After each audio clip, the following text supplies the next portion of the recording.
Wano Arc-nya One Piece bener-bener bikin sejarah loh. Disinilah Luffy nge-unlock Gear 5 buat pertama kalinya, dan ini bukan cuma upgrade biasa kayak Gear 4 atau teknik baru doang. Ini perubahan gila yang ngerombak segalanya baik dari sisi ceritanya maupun Luffy-nya sendiri. Awalnya kita kira Gear 5 itu cuma buat ngalahin Kaido, si Yonko. Tapi ternyata ini sekarang jadi senjata utama Luffy, dan dia udah mulai pakai lagi. Luffy dan bahkan Kizaru pun sekarang harus ngerasain amukan Dewa Matahari kita. Setiap Luffy pakai Gear 5 selalu aja ada yang baru. Mulai dari jurus-jurus absurd yang super kartunis sampai gilanya dia bisa ngeledek musuh sambil berantem. Di episode 1127 misalnya, dia literally ngemil serangan terkuatnya, Kizaru.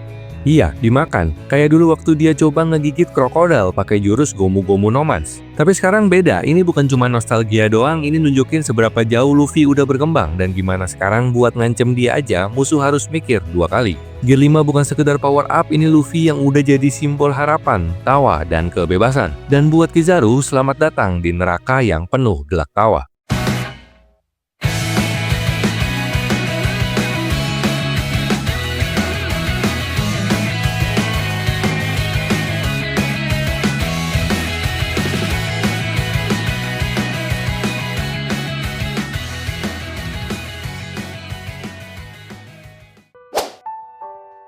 Kalian masih inget kan gimana gila dan epicnya pas Luffy pertama kali munculin Gear 5 buat ngelawan Kaido di Wano. Tapi yang bikin momen itu jadi legend bukan cuman karena dia akhirnya bisa ngalahin Yonko, tapi karena Luffy literally ngubah arah ceritanya One Piece. Gear 2, 3, 4 itu semua hasil latihan gila-gilaan, off-screen training, dan usaha keras Luffy buat naik level. Tapi Gear 5 itu bukan sekedar upgrade, itu kebangkitan. Pas Luffy nyaris tewas dan buah iblisnya kebangkit, kita semua baru ngeh. Buah Gomu Gomu itu ternyata bukan Gomu Gomu, itu Hito Hito no Mi model Nika. Buah yang selama ini disembunyikan pemerintah dunia karena kekuatannya terlalu bebas, terlalu liar, terlalu lucu. Sekarang Luffy bisa jadi ngelakuin hal yang bahkan nabrak semua aturan dunia One Piece. Serangan-serangan dia makin absurd, makin gak masuk akal, tapi justru disitulah letak kekuatannya. Dia jadi kayak dewa lelucon dan bebas, dan musuh-musuhnya bener-bener gak ngerti harus ngapain. Contohnya pas di Egghead, Luffy ngelawan Rob Lucci yang udah naik level, dan Admiral Kizaru yang punya kekuatan cahaya, kecepatannya edan, logia pula. Tapi gimana reaksi Luffy? Bukannya takut, malah dia makan serangan Kizaru kayak ngemil ciki di warung. Kizaru sampai nganga, dan jujur kita semua juga. Luffy literally bisa nelen serangan musuh. Itu bukan cuma buat lucu-lucuan, itu nunjukin kalau Luffy sekarang udah ada di level dewa imajinasi.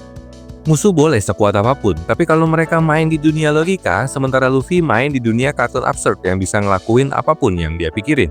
Ya udah, mereka udah kalah dari awal. Gear 5 ini bukan cuma kekuatan tempur, ini simbol kebebasan, simbol lelucon, simbol harapan, dan juga simbol bahwa One Piece sudah masuk babak baru yang bener-bener nggak bisa kalian tebak. Jadi kalau dulu kalian pikir Luffy itu cuma bajak laut konyol yang doyan makan dan gampang emosi, sekarang dia adalah Joy Boy, Nika, bajak laut yang bisa ngubah dunia dengan tawa. Dan percaya deh, Gear 5 ini baru permulaan, masih banyak kejutan absurd lainnya yang bakal bikin kamu ketawa ngakak sambil merinding karena epicnya.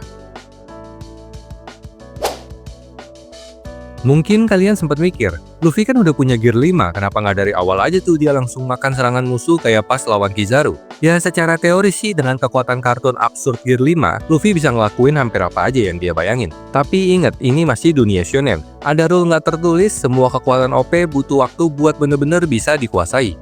Luffy bukan langsung jadi Dewa Looney Tunes begitu aja pas bangun dari pingsan lawan Kaido. Butuh waktu, butuh pengalaman. Sama kayak Naruto dulu butuh proses buat nyiptain varian Rasengan, atau anak-anak kelas 1A di My Hero Academia yang pelan-pelan nemuin jurus pamungkas mereka. Luffy pun harus ngulik sendiri kemampuan barunya ini sambil cerita berjalan.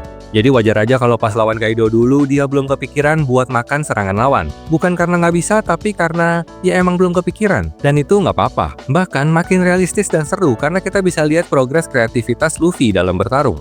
Gear 5 tuh bukan cuma soal kekuatan mentah, ini soal kreativitas liar dan spontanitas. Kamu nggak cukup cuma kuat, kamu juga harus cukup gila buat nyoba hal-hal kayak makan laser, terus keluarin lagi kayak air mancur. Dan makin kesini Luffy makin jago pakai Gear 5-nya, makin ngerti gimana cara ngelawan musuh dengan cara-cara paling gak masuk akal. Kizaru udah siap tempur serius, malah disambut Luffy dengan aksi-aksi absurd yang bikin dia sendiri bingung harus ngapain. Siap-siap aja karena pertempuran di Egghead belum selesai, kita belum tahu jurus-jurus sinting apa lagi yang bakal dikeluarin Luffy. Bisa aja tiba-tiba dia lempar musuh pakai palu raksasa dari langit atau ngubah dirinya jadi karakter kartun 2 dimensi beneran. Tapi satu hal yang pasti, Gear 5 bukan cuma jurus, ini seni, ini kreativitas, ini Luffy level dewa kocak. Kalau Luffy bisa seenaknya makan serangan laser Kizaru terus muntahin cahaya kemana-mana buat nyelamatin Vegapunk, itu sih udah bukan cuma pamer kekuatan, itu ngehina Admiral terang-terangan. Bayangin aja, dulu waktu di Sabaody, Kizaru tuh ibarat bos level dewa yang ngehancurin kru topi jerami sampai mereka semua kepental ke seluruh penjuru dunia. Dia itu lambang kekuatan angkatan laut paling gila setelah para admiral muncul. Tapi sekarang, Luffy malah main-main sama dia kayak lawan anak kecil. Itu artinya satu hal penting, level Luffy udah beda banget sekarang. Kizaru yang dulu jadi mimpi buruk sekarang malah jadi lawakan di depan Gear 5. Tapi justru karena itu One Piece butuh musuh baru yang jauh lebih serem. Karena kalau Luffy bisa ngelawak sambil ngalahin Admiral, kita sebagai penonton udah nggak ngerasa tegang lagi. Dan di dunia shonen itu bahaya besar, soalnya tanpa ancaman nggak ada stakes. Nah untungnya episode 1127 kasih teaser yang bikin kita semua deg-degan lagi. Jay Garcia Saturn turun tangan langsung. Yes, salah satu Gorosei 5 tetua misterius yang biasanya cuma nongkrong di ruang gelap sambil main politik, akhirnya gerak juga. Nggak mungkin dong mereka turun tangan kalau nggak punya sesuatu yang lebih sadis dari semua Admiral. Artinya, kita bakal lihat musuh baru yang bisa ngelawan Gear 5 secara langsung. Ini bukan cuma soal adu kekuatan lagi, ini soal ngebuka sisi baru dari dunia One Piece. Apa sebenarnya kekuatan para Gorosei? Kenapa mereka selama ini diam aja? Dan kenapa sekarang baru muncul? Satu hal yang pasti, kalau Kizaru aja dibuat kayak badut, maka Gorosei harus punya sesuatu yang bener-bener di luar nalar buat bikin kita semua mikir. Oke, ini gawat.